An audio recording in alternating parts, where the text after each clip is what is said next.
আমি আমার Honda CB 150X বিক্রি করেছি কার কাছে। হোন্ডার এত শোরুম থাকতে আমি এই সিটি হোন্ডার শোরুমে কেন আসছি? হোন্ডা এসপি 160 অ্যাজ এ হোন্ডার বাইক কেমন হবে?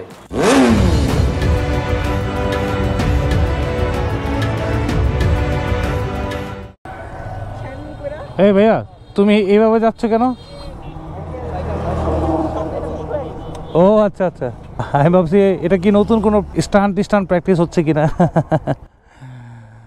হ্যালো বন্ধুরা, সবাই কেমন আছেন? আশা করি ভালো আছেন। আপনারা তো খেয়াল করেছেন যে আমি আমার হোন্ডা সিবি 150Xটা বিক্রি করার একটা ব্লগ করেছিলাম এবং সেই হোন্ডা সিবি 150X অলরেডি বিক্রি হয়ে গেছে। খুবই খারাপ লেগেছে বাইকটা বিক্রি করতে, কিন্তু আমাকে বাইকটা বিক্রি করতে আলটিমেট হয়েছে। আসলে মানুষ হচ্ছে পরিবর্তনশীল, তার রুচি, তার পছন্দ, তার ভালো লাগা, এমনকি মানুষের ভালোবাসাও কিন্তু সময়ের সাথে চেঞ্জ হয়ে যায়। অনেকেই আপনাদেরকে হয়তো বা কমিটমেন্ট করে যে আমি তোমাকে সারা জীবন ভালোবাসবো। এই কথা শোনার সাথে সাথে আপনাদেরকে বুঝে নিতে হবে সেইটা আবেগে বলছে, বিবেকে বলে নাই। হোন্ডা সিবি 150Xও যেমন আমি রাখতে পারিনি, হয়তো বা আমার খুবই প্রিয় এই সুজুকি জিএন 125ও একসময় হয়তো বা একদিন থাকবে না। তবে এইটা থাকার সম্ভাবনা অনেক বেশি আছে, কারণটা আমি শেয়ার করছি। আমি আমার হোন্ডা সিবি 150Xটা ঠিক যেই দামটা আপনাদেরকে ব্লগে বলেছিলাম ঠিক সেই দামেই বিক্রি করেছি। আসলে দেখেন, আমি আমার বাইকটাকে এমনভাবে প্রাইজিং করেছি যে কিনবে সে যেন চিন্তা করে সে একটা ভালো দামে কিনেছে এবং সে জিতেছে। তো এখন আমি আমার হোন্ডা সিবি 150X বিক্রি করেছি কার কাছে? আমারই একজন শুভাকাঙ্ক্ষীর কাছে, যার নাম কিনা মিশকাত। চট্টগ্রামে তার বাড়ি। সে খুবই বাইক প্রেমী একজন মানুষ এবং বাইকটাকে নিয়ে সে অনেক খুশি, অনেক স্যাটিসফাইড এবং বাইকটা যেদিন সে কিনেছে সেদিনই বাইকটার নাম পরিবর্তন করেছে। আমার অনেক বাইক অনেকে কিনেছে, আজও এখন পর্যন্ত নাম পরিবর্তন করে নাই। আমি জানি না আপনাদের অনেকের মধ্যে এই নাম পরিবর্তনের ক্যাচালটা কেন রাখেন, আমি বুঝি না। একটা বাইকের নাম পরিবর্তন না হলে যার নামে বাইক থাকে সেও টেনশনে থাকে, আর যে চালায় সে তো প্রায়ই বিপদে পড়ে। কারণ এখন কিন্তু আইন অনেক কড়াকড়ি হয়ে যাচ্ছে, মামলা মোকদ্দমার একটা ভয় থাকবে। সো আপনারা যদি কোনো জায়গা থেকে কোনো বাইক কিনে থাকেন, অবশ্যই বাইক কেনার সাথে সাথে নাম পরিবর্তন করে ফেলবেন। আর এবার কথা বলছি আমার এই সুজুকি জিএন 125টা। অনেকে আসলে জানতে চাচ্ছে যে আমি আমার এই সুজুকি জিএন 125টা বিক্রি করব কিনা। এখন পর্যন্ত আমি বাইকটা বিক্রি করব না, তবে বিক্রি করলেও করতে পারি। এই বাইকটা আমি আসলে কেন কিনেছি? এই বাইকটা কিন্তু অ্যাকচুয়ালি আমি ট্যুর, ট্রাভেল, ঘোরাফেরা এইসবের জন্য কিনি নাই। এই বাইকটা জাস্ট 1984 এর একটা মডেল, একটা আর্কাইভ, একটা ভিনটেজ, একটা হেরিটেজ হিসেবে আমি কিনেছি। কিন্তু এই বাইকটার সেই কোয়ালিটি আছে, সেই গুণটা আছে যে এই বাইকটা দিয়ে এখন ট্যুর, ট্রাভেল সবকিছুই করা সম্ভব। আমি এটা দিয়ে অলরেডি অনেক ট্যুরও করছি, ট্রাভেলও করছি, প্রায় ব্লগও করছি, আপনাদেরকেও দেখাচ্ছি। কিন্তু এই বাইকটা আমি চাই একটু কম চালাতে, একটু কম ব্যবহার করতে। এখন আমার এই হোন্ডা সিবি 150X বাইকটি বিক্রি করার পর আমার মনে হচ্ছে যে আমার একটা বাইক কেনা উচিত অ্যাজ ইউজুয়াল রেগুলার কমিউটিং করার জন্য। এই বাইকটা আসলে রেগুলার কমিউটিং পারপাস ব্যবহার করা যায় না বললে ভুল হবে। কিন্তু কথা হচ্ছে এই বাইকটাকে যত কম ব্যবহার করে যতটুক সংরক্ষণ করা যায়। যদি বিক্রি করে দেয় সেটা অন্য হিসাব, বিক্রি করে দিলাম। কিন্তু যতক্ষণ আছে আমার মাথায় আসলে কাজ করছে যে এই বাইকটাকে আমি একটা হেরিটেজ, একটা ভিনটেজ আর্কাইভ বাইক হিসেবে রেখে দিব। কিন্তু রেগুলার কমিউটিং করার জন্য আসলে আমাকে একটা প্রিমিয়াম কমিউটার বাইক কিনতে হচ্ছে। তো আমি এই যে কমিউটার বাইক কিনবো, কি বাইক কিনবো, নতুন কিনবো না পুরাতন কিনবো, এটা নিয়ে কিন্তু আমি অনেক চিন্তায় আছি। কারণ একটা বাইক কিনলেই হয় না। একটা বাইক কিনলে আমাকে রিসেল ভ্যালু চিন্তা করতে হবে, সার্ভিস চিন্তা করতে হবে। রিসেল ভ্যালুর কথা আগে এই কারণে বললাম, এখন আসলে সবাই বাইক কেনার আগে বাইকের রিসেল ভ্যালুর কথা চিন্তা করেন। একটা বাইক বেশি দিন মানুষ চালায় না, আমিও হয়তো বা চালাবো না। আর একটা বাইক বেশি দিন রাখাও যায় না, কারণ যত দিন যাচ্ছে বাইকের কোয়ালিটি অনেক কম্প্রোমাইজ করা হচ্ছে, এরকম ভাবে আর বাইক তৈরি করা হচ্ছে না। এই যে বাইকটা আমি যখন কিনেছিলাম, এটার যে দাম, এটা যদি অ্যাকচুয়ালি দাম নির্ধারণ করা যায়, চিন্তা করা যায়, তাহলে কিন্তু এটা অনেক দাম। এই বাইকটা সেকেন্ড হ্যান্ড কত দামে বিক্রি করা হচ্ছে শুনলে আপনি অবাক হয়ে যাবেন। আমি একজনকে দেখেছি ফেসবুকে পোস্ট দিতে 2.5 লাখ টাকা, এবং সে ওই বাইকটা বিক্রি করেছে 2,30,000 টাকায়। তো বুঝার চেষ্টা করেন যে এই বাইকটার ভ্যালু কতটুকু। তো আগেরকার যে বাইকগুলো ছিল সেগুলোর মেটালের কোয়ালিটি ছিল ডিফারেন্ট, কিন্তু এখন কিন্তু সেই কোয়ালিটিতে আসছে না। আগে মানুষ বিল কোয়ালিটি দেখে বাইক কিনতো, কিন্তু এখন আসলে মানুষ বিল কোয়ালিটি দেখে বাইকও কিনে না। এখন মানুষ বাইক কিনে লুকস দেখে, ডিজাইন দেখে, ফিচার দেখে এবং সার্ভিস ফ্যাসিলিটিস দেখে, আর ওই যে রিসেল ভ্যালু। এখন রিসেল ভ্যালু যদি চিন্তা করতে যাই, কোন কোন ব্র্যান্ডের রিসেল ভ্যালু মোটামুটি আছে বাংলাদেশে Yamaha, Suzuki, Honda, Bajaj, TVS, মোটামুটি রেপুটেড ব্র্যান্ড যারা দীর্ঘদিন ধরে বাংলাদেশে ব্যবসা করছে, সবারই কম বেশি রিসেল ভ্যালু আছে। তারপরও এই রিসেল ভ্যালুর ভিতরে কিন্তু একটা ফারাক আছে, একটা ব্যবধান আছে। তো বন্ধুরা চলেন যাই একটা বাইকের শোরুমে। আমার এই হোন্ডা সিবি 150X বাইকটা বিক্রি করার আগ পর্যন্ত আমার কিন্তু হোন্ডা, ইয়ামাহা, সুজুকি তিনটা ভুবন বিখ্যাত ব্র্যান্ডেরই বাইক কিন্তু ছিল। এখন যেহেতু আমি হোন্ডার বাইকটা বিক্রি করে ফেলেছি, খুব স্বাভাবিকভাবে আমার বিরুদ্ধে একটা হাহাকার কাজ করছে যে আরে আমার একটা হোন্ডার বাইক না, একটা হোন্ডা ব্র্যান্ডের বাইকটা এটা কেমনে হয়। তাই আমি এখন যে কমিউটার বাইকটা কিনবো সেই ব্যাপারে আমার হোন্ডার বাইকই বেশি প্রায়োরিটি পাচ্ছে। এখন আসলে আমি খুব কনফিউজ, আসলে আমি কোন বাইকটা কিনবো। যদিও একটা বাইকই আমার জীবনের শেষ বাইক না, আরও অনেক বাইক আমাকে ভবিষ্যতে কিনতে হবে, দেখতে হবে, চালাতে হবে, টেস্ট বুঝতে হবে, আপনাদেরকে শেয়ার করতে হবে। আবার আমাকে এও দেখতে হবে যে আমার প্রয়োজনে কোন বাইকটা আমার জন্য বেশি ভালো হবে। সব কিছু মিলে আমি খুব কনফিউশনের মধ্যে আছি। আমার কনফিউশন থেকে আসা অনেক কৌতূহলের ব্যাপারগুলো আপনাদের সাথেও মিলে যাবে। অনেক দিন পর কোনো হোন্ডা শোরুমে যাচ্ছি। আজকে এমন একটি হোন্ডা মোটরসাইকেলের শোরুমে যাব যেখানে আমি আগে কখনো যাইনি। এটা হচ্ছে এই কারণ বাজারের ওয়াসা ভবন দৈনিক ইত্তেফাকের ঠিক অপোজিটে হোন্ডা, এবং নাম হচ্ছে সিটি হোন্ডা। বাহ, খুব সুন্দর পরিপাটি একটি হোন্ডা, এবং এখানে বিভিন্ন ফিচার ফ্যাসিলিটিসের কথা বলা আছে, যেমন একদিনের রেজিস্ট্রেশন, ইএমআই সুবিধা, এক্সচেঞ্জ সুবিধা, তারপর হচ্ছে সিটি হোন্ডার পক্ষ থেকে 3 বছরের ফ্রি সার্ভিস, 5টি ফ্রি কুপন সার্ভিস, 2 বছরের ওয়ারেন্টি। বাহ বাহ বাহ, ভেরি গুড।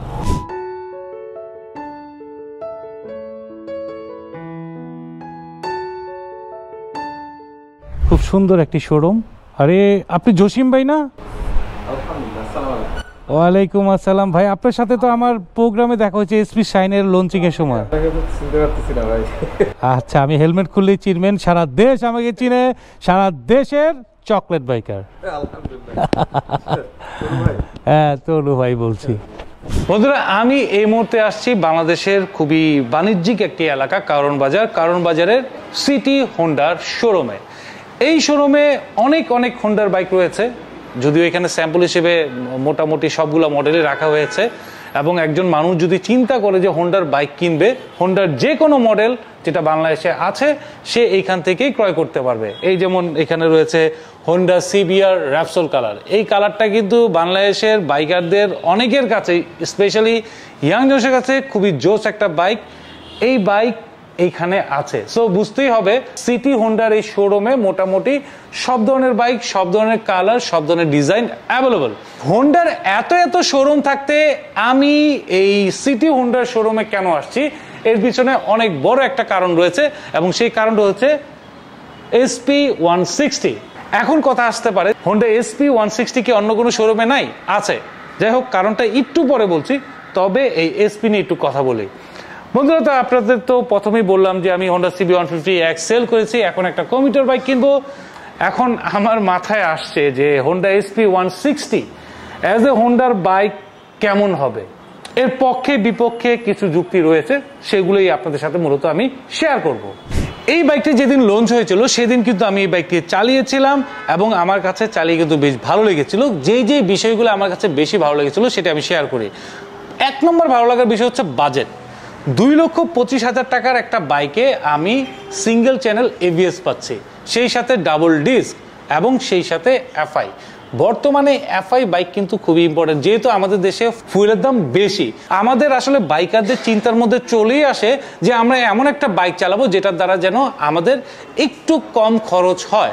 তো এফআই হওয়ার কারণে এই বাইকটা থেকে আমি ভালো একটা মাইলেজ পাচ্ছি। তারপর হচ্ছে এবিএস ব্রেকিং সিস্টেম।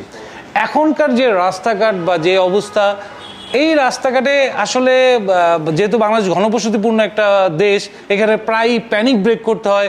এই প্যানিক ব্রেক থেকে কিন্তু অনেক সময় অনেক দুর্ঘটনা ঘটে। তো এই প্যানিক ব্রেক থেকে স্কিড করার হাত থেকে নিজেকে বাঁচানোর জন্য এবিএস ব্রেকিং সিস্টেম এখন খুবই জরুরি। যত প্রিমিয়াম বাইক রয়েছে সবগুলো বাইকে কিন্তু এবিএস ব্রেকিং রয়েছে। 3 নম্বর গুরুত্বপূর্ণ ব্যাপার হচ্ছে যে এই বাইকটা কেনার পিছনে, সেটা হচ্ছে এই বাইকটার যে সিটটা কিন্তু যথেষ্ট বড়। স্বাভাবিকভাবে একটা বাইকের সিট যখন বড় থাকে তখন এই বাইকটাতে ইজিলি 2 জন মানুষ বসতে পারে। যদিও 3 জন নিয়ে বাইক চালানোর কোনো ইন্টেনশন আমার নাই, কিন্তু 2 জন মানুষ যেন কমফোর্টলি বসতে পারে সেই ব্যাপারটা কিন্তু এই বাইকে আছে। এবং সেই সাথে এটার যে গ্র্যাব রেল, এবং গ্র্যাব রেলটা খুব ইজিয়ার, খুব সহজেই পিছনে গ্র্যাব রেলটা ধরে রাখতে পারবে, যার কারণে সে একটু কনফিডেন্ট পাবে। অনেক বাইকে কিন্তু গ্র্যাব রেল থাকা সত্ত্বেও কিন্তু গ্র্যাব রেল ধরার মতো নয়, কিন্তু এটা ধরার মতো অবস্থায় আছে। এছাড়া হোন্ডার বাইক ওভারঅল বাংলাদেশে যে হোন্ডার বাইকগুলো তৈরি করা হয়, এক্স ব্লেড, তারপর হচ্ছে হর্নেট, এই বাইকগুলো কিন্তু যথেষ্ট পরিচিত। এবং এক্স ব্লেড তো খুবই পরিচিত একটা বাইক, এখন স্টিল এক্স ব্লেডের প্রচুর সেল রয়েছে এবং প্রচুর ফ্যান বেস রয়েছে। সো এই বাইকটা কিন্তু এক্স ব্লেডের মতোই দীর্ঘস্থায়ী হবে, টেকসই হবে, সেটা কিন্তু আশা করাই যায়। এবং এই বাইকটা কেনা যেতে পারে এর 5 নম্বর কারণ হচ্ছে যে এই বাইকটার রাইডিং। আমি যতটুকুই রাইড করেছি, যদিও খুব অল্প সময়ে অল্প কিলোমিটার চালিয়েছি, মাত্র 20 কি 25 কিলোমিটার চালিয়েছিলাম। তো এই 20-25 কিলোমিটার চালিয়ে কোনোভাবেই কিন্তু মনে হয়নি যে বাইকটা আনকমফোর্টেবল কিংবা বাইকটা ভালো লাগছে না, এমনটা মনে হয়নি। আমার কাছে যথেষ্ট কমফোর্ট এবং ভালো লাগার মধ্যেই ছিল। ইঞ্জিন অনেক স্মুথ, রিফাইন, যার কারণে কোনো ভাইব্রেশন ছিল না। মোট কথা মোটামুটি এই বাইকটা একটা কমিউটার বাইক থেকে যে রাইডিং এক্সপিরিয়েন্সটা আমরা চাই, মোটামুটি এই বাইকটার মধ্যে আছে। 5টি কারণ বললাম এই বাইকটি কেন নেওয়া যেতে পারে। আর এই বাইকটি রয়েছে 2টা ভেরিয়েন্ট। একটা হচ্ছে সিঙ্গেল ডিস্ক নন এবিএস কিন্তু এফআই, সেটার প্রাইস হচ্ছে 1,97,000 টাকা। আর এই বাইকটি মানে এটারই আরেকটা ভার্সন, যেটা হচ্ছে single channel ABS double disc এবং এফআই, এটার দাম হচ্ছে 2,25,000 টাকা। সো কারো যদি বাজেট কম থাকে, এই SP160 ভালো লাগে, সে তখন সিঙ্গেল ডিস্ক এই এফআই বাইকটি নিতে পারে SP160। আর কারো যদি বাজেট ভালো থাকে তাহলে সে সিঙ্গেল চ্যানেল এবিএস সহকারে 2,25,000 টাকা দিয়ে এটা নিতে পারে। অপশন কিন্তু রয়েছে যদি কারো কেনার ইচ্ছা থাকে। তবে কিছু ব্যাপার আছে যেটার জন্য আমাকে এই SP160 ক্রয় করার আগে একটু ভাবতে হচ্ছে, তো সেই কারণগুলো এখন বলি। এই বাইকটি কিনবো কিনা চিন্তার 1 নম্বর কারণ হচ্ছে যে বাইকটার লুকস। এই বাইকটা 160 সিসি SP160 আর এই বাইকটা হচ্ছে 125 সিসি SP125। দুইটা বাইকের লুকস কিন্তু প্রায় কাছাকাছি। তো আমি একটা 160 সিসির বাইক কিনবো, রাস্তা দিয়ে যাব, মানুষ দেখবে, কিন্তু 160 সিসি না ভেবে সে যদি 125 সিসি ভাবে তাহলে কিন্তু একটু হলেও মানে ইমেজ বা ব্যক্তিত্বের একটা আঘাত পড়ে। সো দুইটা বাইকের লুকস একরকম না হয়ে আরেকটু ডিফারেন্ট লুকস হওয়া উচিত ছিল, আরেকটু প্রিমিয়াম করা হয়তো বা যেত, যার কারণে এই বাইকটির লুকসের কারণে আমাকে আরেকটু ভাবতে হচ্ছে আদৌ এই বাইকটি আমি ক্রয় করব কিনা। মোটামুটি এই একটা কারণে আমাকে ভাবতে হচ্ছে আসলে SP160 কিনাটা কতটা আমার জন্য ওয়াইজ একটা ডিসিশন হবে। তবে আমি যদি ফিচারের কথা যদি চিন্তা করি, বাজেটের কথা যদি চিন্তা করি, তাহলে এই বাইকটা কিন্তু খুবই জয়ী একটা ব্যাপার ঘটতে পারে একজন বাইকারের জন্য। এখন আমি আপনাদেরকে শেয়ার করব ঢাকার এত শোরুম থাকা সত্ত্বেও এই কারণ বাজারের সিটি হোন্ডাতে আসলাম। যেহেতু বাংলাদেশের হোন্ডার এতদিনে কোনো এফআই বাইক ছিল না, ওয়াইডিডি স্ক্যান বা এফআই ক্লিনিং এর কোনো ব্যাপার ছিল না, যার কারণে এখন এই 160 বাইক যখন আসছে তখন কিন্তু আমাদের বাইকারদের চিন্তা করতে হচ্ছে যে হোন্ডার এই SP160 এফআই বাইকের আমি প্রপার সার্ভিস পাবো কিনা। অবশ্যই হোন্ডা একটা রিনাউন্ড জাপানি ব্র্যান্ড, তারাও কিন্তু প্রত্যেকটা শোরুমে এই সার্ভিস ফ্যাসিলিটিস নিয়ে আসার ব্যবস্থা তারা কার্যক্রম চালিয়ে যাচ্ছে। কিন্তু এখন কথা হচ্ছে আমি অতি দ্রুত কার কাছ থেকে সেবাটা পাবো। এই সিটি হোন্ডা এটা হচ্ছে কমপ্লিটলি একটা প্যাকেজ। এই শোরুমে এই SP160 আসার সাথে সাথেই 3 দিনের মাথায় এই শোরুমে তারা ফুয়েল ইনজেক্টর ক্লিনার, তারা স্ক্যানার এবং স্পেয়ার পার্টস সবকিছুই তারা কিন্তু সংগ্রহ করে রাখছে। ইন কেস আমি যদি সত্যি এই SP160 বাইকটি ক্রয় করি তাহলে আমি এখান থেকে ক্রয় করব, কারণ এইখানে আমি SP160 সবকিছু একটা প্যাকেজ পেয়ে যাব। স্পেয়ার পার্টস, সার্ভিস, সবকিছু। সো একজন বাইকার হিসেবে আসলে আমাকে ভাবতে হয় আমি যে বাইকটা ক্রয় করব সেটার আফটার সেল সার্ভিস কোত্থেকে 100%লি আমি আমার বাইকের জন্য নিশ্চিত করতে পারবো। তো সিটি হুন্ডাটা আমার কাছে একটা কমপ্লিটলি প্যাকেজ বলে মনে হয়েছে। আই হোপ এই 160 SP যদি আমি কিনি এই সিটি হুন্ডা থেকেই কিনবো।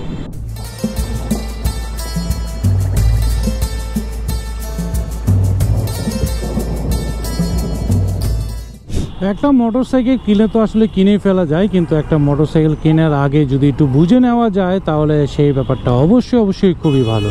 আমি বাইক কিনবো আমার জ্ঞানে, আমার বুদ্ধিতে, আমার চিন্তায়, আমার পছন্দে, কারো কথা শুনে নয়। আমি ভাববো, চিন্তা করব, দেখব।